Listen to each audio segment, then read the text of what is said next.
வணக்கம். இன்னைக்கு மனசை ரொம்ப உறுத்துற, ரொம்ப வேதனைப்படுத்துற ஒரு விஷயத்த பேச வேண்டியிருக்கு.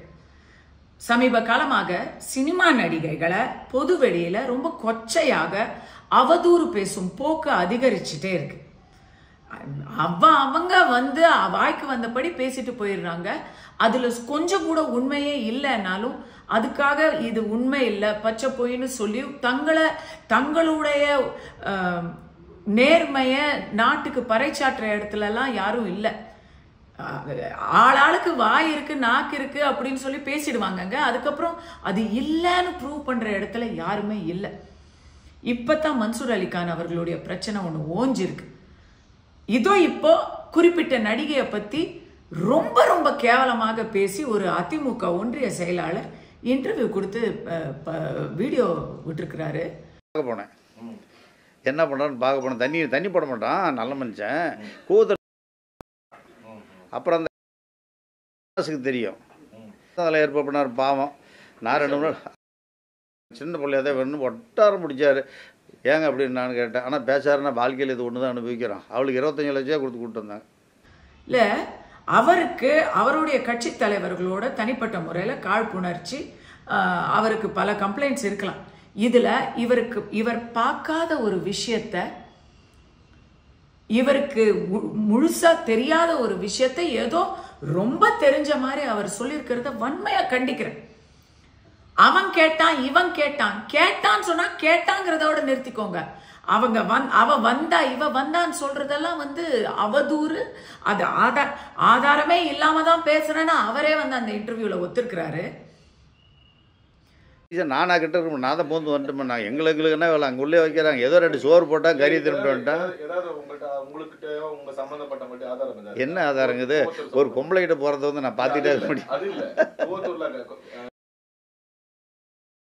என்னவோ சினிமால இருக்கிறவங்க எல்லாருமே வந்து விபச்சாரிகள் மாதிரியும், சினிமால இருக்கிற நடிகர்கள் எல்லாரும் ஏதோ மாமா வேலை தான் பண்ற மாதிரியும் ஒரு பொதுத்தன்மையோட பேசுறார். எல்லா நடிகையும் இருந்தாலும் தான் ஏற்பாடு பண்ண. ஆர்ஆர் வேணும்னு கேட்டவங்களுக்கு எல்லா நடிகையும் இருந்தாங்க. அதெல்லாம் வந்து சொல்ல முடியாதுல்ல, நிறையா இருக்குது. அவனுக்கு தேவையானதை பூர்த்தி பண்ணாங்க. பாவம், கணக்கு வழக்கெல்லாம் கிடையாது எதுவுமே. ஒரு குறிப்பிட்ட நடிகையை பேசுறாரு. அதுக்கப்புறம் ஒரு நடிகர், அவருமே அரசியல்ல இருக்கிறவர், அவரோட பேரை இழுக்கிறாரு. அதுக்கப்புறம் என்ன பண்றாரு, எல்லா நடிகைகளும் வந்தாங்க அப்படிங்கிறாரு. என்ன எல்லா நடிகைகளும் வந்தாங்க? அந்த மாதிரி ஒரு பொது புத்தியோட நீங்க பேசுறதுக்கு உங்களுக்கு யார் உரிமை கொடுத்தா? எல்லா நடிகைகளும் விபச்சாரி, எல்லா நடிகர்களும் மாமா வேலைன்னு பேசுறதுக்கு உங்களுக்கு யார் ரைட்ஸ் கொடுத்தது?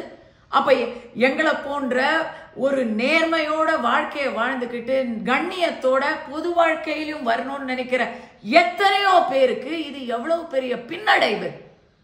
இப்பதான் பெண்களே பொது வாழ்க்கையில வர்றாங்க. எத்தனையோ நூற்றாண்டு காலமாக இந்த மாதிரி பேச்சுக்கு பயந்து வீட்டிலே அடைஞ்சு கிடந்தவங்க இப்பதான் சில 10 ஆண்டுகளா பொது வாழ்க்கைக்கு வர்றாங்க. அப்படியும் அவங்க வேலை செய்யற இடத்துல அவங்களுக்கான பாலியல் அச்சுறுத்தல்களை தாண்டி தான் வந்து பெண்கள் வந்து தைரியமா வந்து இப்போ சாதிச்சுக்கிட்டு இருக்காங்க. அதுலயும் நடிகைகள்னா சொல்லவே வேணாங்க. என்னைக்கு சினிமால நடிக்க வர்றோமோ அன்னைக்கு எங்க மேல ஒரு முத்திரை குத்துவாங்க. யாரு? ஒழுக்கமே இல்லாத, ஒரு நல்ல நினைப்பே இல்லாதவங்க தான் அந்த மாதிரி முத்திரை குத்துவாங்க. ஆனா அதையும் சகிச்சுக்கிட்டு தான் நாங்க எங்க சினிமா தொழிலை நாங்க செஞ்சுக்கிட்டு இருக்கோம். சினிமால அது என்ன, சினிமா என்ன சைட் பிசினஸ்? அப்போ இவங்க பேசுறத பார்த்தா ரொம்ப ரொம்ப வன்மையா இதை நான் கண்டிக்கிறேன். இன்னைக்கு வந்து நடிகைகள் அரசியலுக்கு வருவது அப்படிங்கிறது ஏதோ அங்கட்டும் இங்கட்டும் இருந்தது. இப்பதான் ஒவ்வொருத்தரா வந்து வர்றோம். ஏற்கனவே சொல்லுவாங்க, இவ நடிகை தானே, இவளுக்கு என்ன தெரியும், இவங்கெல்லாம் என்ன பேச வந்துட்டாங்க அப்படின்லாம் என்ன பார்த்தே சொல்லுவாங்க. ஏதாவது அரசு மேல விமர்சனம் வச்சுட்டா உடனே இவ வந்து கவர்ச்சியா நடிக்கிற நடிகை தானே, இவளுக்கு மூளை என்ன இருக்கு, இவளுக்கு அரசியல் ஞானம் என்ன இருக்குன்னு எத்தனையோ விதமான கொச்சையான அவதூறுகளை தாண்டித்தான் நானுமே கூட சமூக பிரச்சனைகளுக்காக குரல் கொடுத்துட்டு இருக்கேன். என்னுடைய சக நடிகைகள் இப்படி என்ன மாதிரி பிரச்சனைகளுக்கு குரல் கொடுக்காம இருக்கலாம். ஆனா அவர்கள் எல்லாரும் போக பொருள்கள் கிடையாது. அவங்கெல்லாம் வந்து அறிவே இல்லாத முட்டாள்களும் கிடையாது. அவங்களும் மனிதர்கள் தான். அவங்களுக்கும் ஒரு ஒரு உள்ளம் இருக்கு, அவங்களுக்கும் சுயமரியாதை இருக்கு, அவங்களுக்கும் ஒரு தனிப்பட்ட வாழ்க்கை இருக்கு. இதையெல்லாம் எதையுமே கணக்கில் எடுக்காம வாய்க்கு வந்தபடி பேர் சொல்லி அவளை கூப்பிட்டான், இவளை கூப்பிட்டான், அவளுக்கு இவ்வளோ லட்சம் கொடுத்தான், அவ வந்தாளான்னு நான் பார்க்கல, சொல்லி முடிச்சிட்டீங்க, அதுக்கப்புறம் எனக்கு தெரியாது அப்படிங்கிறதெல்லாம் வந்து எனக்கு அதுல என்ன தெரியுமா ரொம்ப கஷ்டமா இருக்கு.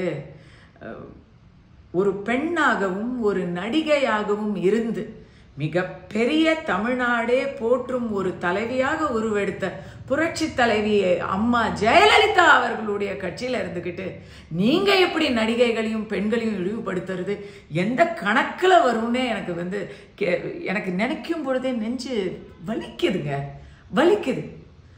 உடனே நீங்க கேட்கலாம், நீ எதுக்கு வந்து வாண்டடா பஸ்ல ஏறுற, உன்னையா சொன்னாங்க அப்படின்னு நீங்க கேட்கலாம். இல்ல, என்னத்தான் சொல்லணும்னு இல்லை, எத்தனையோ பெண்களுக்கு எதிரான குற்றங்களுக்கு எதிராக நான் வந்து குரல் கொடுத்துக்கிட்டு இருக்கேன்.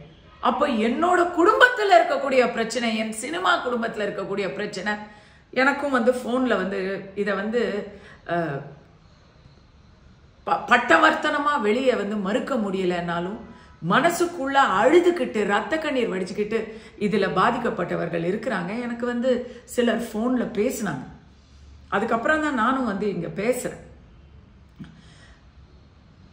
என்னை பொறுத்த வரைக்கும் நான் என்ன சொல்லுவேன்னா, பாதிக்கப்பட்டவர்கள் இவர் நேரடியா சிலரை வந்து பேர் சொல்லியிருக்காரு இல்லையா, அந்த நடிகையும் சரி அந்த நடிகரும் சரி, அவர்கள் வந்து கண்டிப்பாக சட்டப்பூர்வமான நடவடிக்கை உடனே எடுத்தாக வேண்டும். ரெண்டாவது, தேசிய மகளிர் உரிமை ஆணையத்தில் இருக்கக்கூடிய குஷ்பு அவர்களுக்கு ஒரு சக நடிகையாக சக பெண்ணாக, dear Khushbu, what you going to do for this? Because இந்த மாதிரி இப்படியே போய்கிட்டு இருந்தா இதே மாதிரியே போய்கிட்டு இருக்கு. ஒருத்தன் என்னடான்னா ஜேர்னலிஸ்ட்னு சொல்லி அசிங்கமா பேசுறான், ஒருத்தன் என்னடான்னா ஒன்றிய செயலாளர்னு சொல்லிக்கிட்டு அசிங்கமா பேசுறான். யூடியூப் சேனல்ஸை திறந்தா இப்படி நடிகைகளை வச்சு பொழப்பு நடத்துற மாமா பசங்களுடைய அவதூறுகளும் கிசுகிசுகளும் தான் அதிகமா இருக்குது. எத்தனை விஷயங்களுக்கு நம்ம பதில் சொல்ல முடியுங்க? நான் என் பர்சனல் எக்ஸ்பீரியன்ஸ்ல இருந்து சொல்றேன். என்னுடைய விமர்சனங்கள் பிடிக்காத எதிர்கட்சியினர் எனக்கு அவமானம் தேடி தரதா சொல்லி என்ன விதமா பழி போடுறாங்க. நான் அது வந்து என்னோட கேரக்டருக்கு ஐ டோன்ட் கேர். பட் எல்லாரும் அப்படி இல்லை. அங்க மனதளவுல நொறுங்கி போய் சிலர் உட்கார்ந்துருக்காங்க. அவங்களுக்காக தான் நான் அவங்களுக்கும் சேர்த்துதான் நான் இன்னைக்கு கேட்கிறேன்.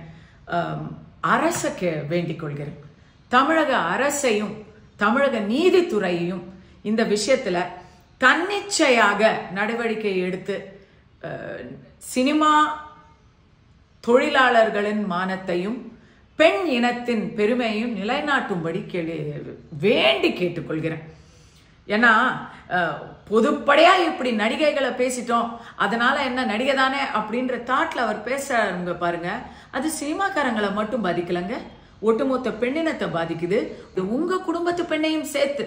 அது மட்டும் இல்ல, அசிங்கமா பேசுறவங்க தான் ஆண்கள்னா ஆண்களுக்கான மரியாதையும் சேர்த்து குழி தோண்டி புதைச்சிட்டீங்க. இப்படி இருக்கக்கூடிய நிலையில இப்ப திமுகவில் ஒருத்தர் குஷ்புவை பத்தி பேசினாரு, அவர் மேல கட்சி மூலமா நடவடிக்கை எடுத்தீங்க. அதுவே எனக்கெல்லாம் நான் என்ன மாதிரி ஆட்களுக்கு திருப்தி இல்லை. இன்னும் கொஞ்சம் வலிமையான ஒரு நடவடிக்கை எடுத்திருக்கலாமோ, இன்னும் கொஞ்சம் நீண்ட காலத்துக்கான நடவடிக்கை எடுத்திருக்கலாமோன்னு நான் நினைச்சேன். இன்னைக்கு தமிழக அரசை அதனால கேட்டுக்கிறேன், போனதெல்லாம் போகட்டும், இன்னைக்கு நீங்க தன்னிச்சையாக இதற்கான ஒரு நடவடிக்கை எடுத்து இப்படி பொதுப்படையாக பொது வெளியில் தவறாகவும் பொய்யாகவும் பேசக்கூடிய வாய்களுக்கு பூட்டு போட வேண்டும் என்று